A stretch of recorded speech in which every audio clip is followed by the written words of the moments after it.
Praise the Lord. இந்த உலகத்தில் நம்ம எல்லாருக்குமே ஒரு ஆசை இருக்கும்.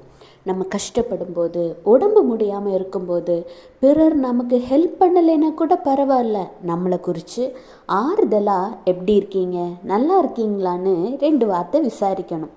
மனமுடைந்து இருக்கும் சமயத்தில் ஆறுதலாக, கவலைப்படாத, இதெல்லாம் தாண்டி நீ வந்துருவ அப்படின்னு பேசணும்.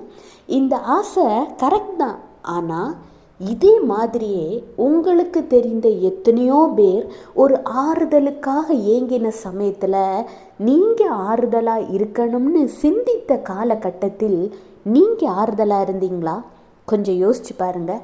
கர்த்தர் சொல்கிறார், மத்தேயு 7:12, ஆதலால் மனுஷர் உங்களுக்கு எவைகளை செய்ய விரும்புகிறீர்களோ அவைகளை நீங்களும் அவர்களுக்கு செய்யுங்கள். இதுவே நியாயப்பிரமாணமும் தீர்க்க தரிசனங்களுமாம். காசு பணம் இன்னைக்கு வரும், நாளைக்கு போயிடும். உங்ககிட்ட பிறருக்கு கொடுத்து உதவ, அவங்க கஷ்டத்தில் கைத்தாங்கலாக இருக்க காசு பணம் கூட இல்லாமல் இருக்கலாம். ஆனால் உங்களுக்கு நல்ல மனது இருந்தாலே போதும்.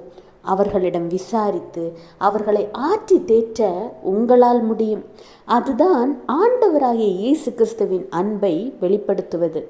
ஆண்டவரோடு பிள்ளைகளாக இருந்துக்கிட்டு இனிமே இந்த தப்பை நீங்கள் யாருக்குமே செய்யக்கூடாது, என்றைக்குமே செய்யக்கூடாது.